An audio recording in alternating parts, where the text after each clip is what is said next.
Subversion is the term, if you look in a dictionary or criminal code to that matter, usually is explained as a part of activity to destroy things like religion, government, system, political, economical system of a country.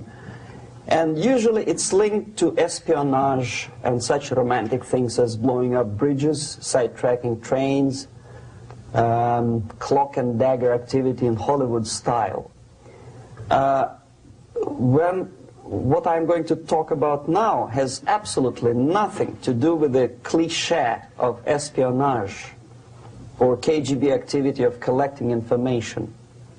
So the greatest mistake or misconception, I think, is that whenever we are talking about KGB, for some strange reason, starting from Hollywood movie makers to professors of political science and quote-unquote experts on Soviet affairs, or Kremlinologists as they call themselves, they think that the most desirable thing for Andropov and the whole KGB is to steal blueprints of some supersonic jet, bring it back to Soviet Union and sell it to the Soviet military-industrial complex. It's only partly true. If we take the whole time, money, and manpower that the Soviet Union and KGB in particular spends outside of USSR border, we will discover, of course there are no official statistics unlike with CIA or FBI, that the espionage as such occupies only 10 to 15% of money, time, and manpower. 15%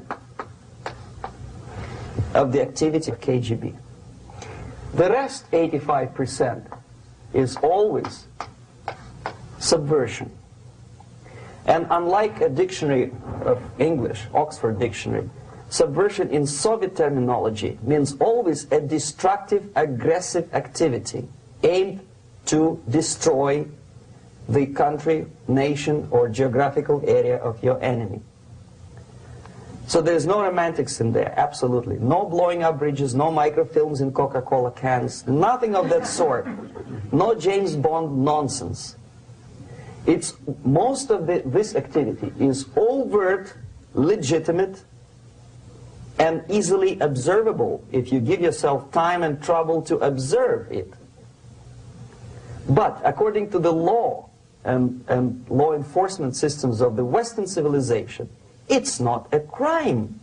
Exactly because of misconception, manipulation of terms. We think that subverter is a person who is going to blow up our beautiful bridges. No. Subverter is a student who comes for exchange, a diplomat, an actor, an artist, a journalist like myself was 10 years ago. Now, subversion is an activity which is a two-way traffic. You cannot subvert an enemy which doesn't want to be subverted. If you know history of Japan, for example, before 20th century, Japan was a closed society. The moment a foreign boat comes to the shores of Japan, the Imperial Japanese Army politely tells them to get lost. And if American salesman comes to the shore of Japan, let's say 60 or 70 years from now back, and says, oh, I have a very beautiful vacuum cleaner for you, with the good financing, he says, please leave us, we don't need your vacuum cleaner. If they don't leave, they shoot them to preserve their culture, ideology, traditions, values intact. You were not able to subvert Japan. You cannot subvert Soviet Union because the borders are closed. The media is censored by the government. The population is controlled by the KGB and internal police. With all the beautiful glossy pictures of Time magazine and Magazine America, which is published by the American embassy in Moscow, you cannot subvert Soviet citizens because the magazine never reaches Soviet citizens. It's collected from the newsstands and thrown to garbage can. Subversion can be only successful when the initiator, the actor, the agent of subversion has a responsive target. It's a two-way traffic. United States is a receptive target of subversion. There is no response similar to that one from United States to the Soviet Union. It stops halfway somewhere. It never reaches here. The theory of subversion goes all the way back 2,500 years ago. The first human being who formulated the tactics of subversion was a Chinese philosopher by the name of Sun Tzu.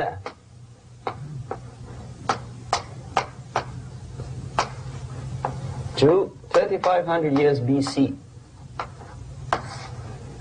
He was an advisor for several imperial courts in ancient China. And he said, after long meditation, that to implement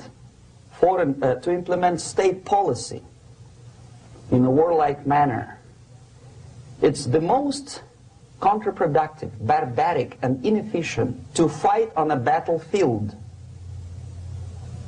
You know that war is continuation of state policy, right? So if you want successfully to implement your state policy and you start fighting, this is the most idiotic way to do it. The highest art of warfare is not to fight at all,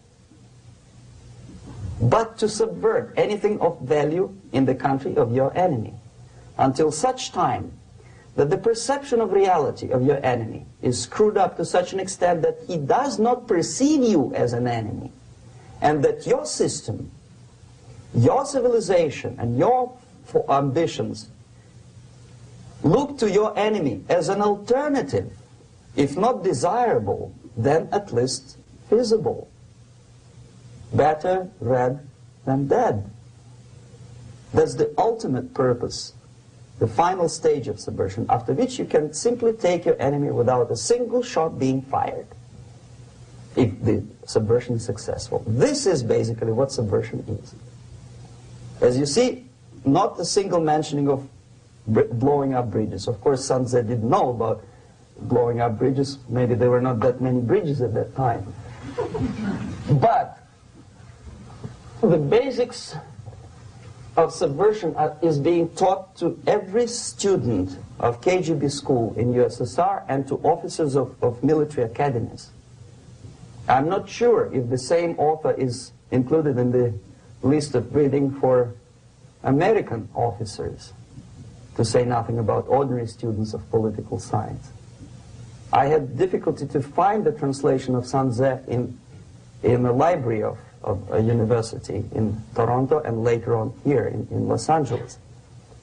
But it's a book which is not available. It is forced to every student in USSR. Every student who is taught to be dealing further in his future career with foreigners. What subversion is? Basically, it consists of 4 periods, time-wise. If we start from here and go this way, time, right? This is the beginning point.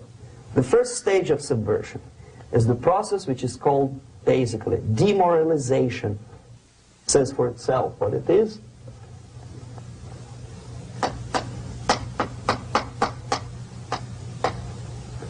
It takes from, say, 15 to 20 years to demoralize a society. Why 15 or 20 years? This is the time sufficient to educate one generation of students or children. One generation. One lifetime span of a person, a human being, which is dedicated to study, to shaping up the outlook, ideology, personality. No more, no less. Usually it takes from 15 to 20 years. What it includes? It includes influencing, or by various methods, infiltration, propaganda methods, direct contacts, doesn't really matter. I will describe them later. Of various areas where public opinion is formulated or shaped. Religion, educational system, social life, administration, law enforcement system, military, of course, and labor and employer relations, economy. Okay? 5 areas. I will not write them down because we will not have enough space. Sometimes when I describe all the methods, students ask me question, are you sure this is the result of the Soviet influence? Not necessarily. You see, the tactic of subversion, about which I'm talking, is similar to the martial art, the Japanese martial art. If some of you are familiar with that tactic, probably you will remember that if an enemy is bigger and heavier than yourself, it would be very painful to resist his direct strike. If a heavier person wants to strike me in the face, it would be very naive and counterproductive to stop his blow. The Chinese and Japanese judo art tells us what to do. First to avoid the strike, then to grab the fist and continue his movement in the direction where it was before, right? Until the enemy crashes in the wall. You see? So, what happens here? The target country obviously does something wrong. If it's a free democratic society, there are many different movements within the society. There are obviously, in every society, there are people who are against this society. They may be simple criminals, ideologically in disagreement with the state policy, conscientious enemies, simply psychotic personalities who are against anything, right? And finally, there are a small group of agents of a foreign nation, bought, subverted, recruited, right? The moment all these movements will be directed in one direction, right? This is the time to catch that movement and to continue it until the movement forces the whole society into collapse, into crisis, right? So that's exactly the martial art tactic. We don't stop an enemy. We let him go. We help him to go in the direction we want them to go. Okay? So, on the stage of demoralization, obviously there are tendencies in each society, in each country, which are going to opposite direction from the basic moral values and principles. To take advantage of these movements, to capitalize on them, is the main purpose of the originator of subversion. So we have religion, we have education, we have social life, we have power structure, we have labor relations, unions, and finally we have law and order. 1, 2, 3, 4, 5, 6. Okay? These are the areas of application of subversion. What it means exactly? In case of religion, destroy it, ridicule it, replace it with various sects, cults, which bring people's attention, faith, whether it is naive, primitive, doesn't really matter. As long as the basically accepted religious dogma is being slowly eroded and taken away from the supreme purpose of religion, to keep people in touch with the supreme being, that serves the purpose. Therefore, replace it, accepted, respected religious organizations with fake organizations. Distract people's attention from the real faith and attract them to various different faiths. Education. Distract them from learning something which is constructive, pragmatic, efficient. Instead of mathematics, physics, foreign languages, chemistry, teach them history of urban warfare, natural food, home economy, your sexuality, anything, as long as it takes you away, okay, Social life.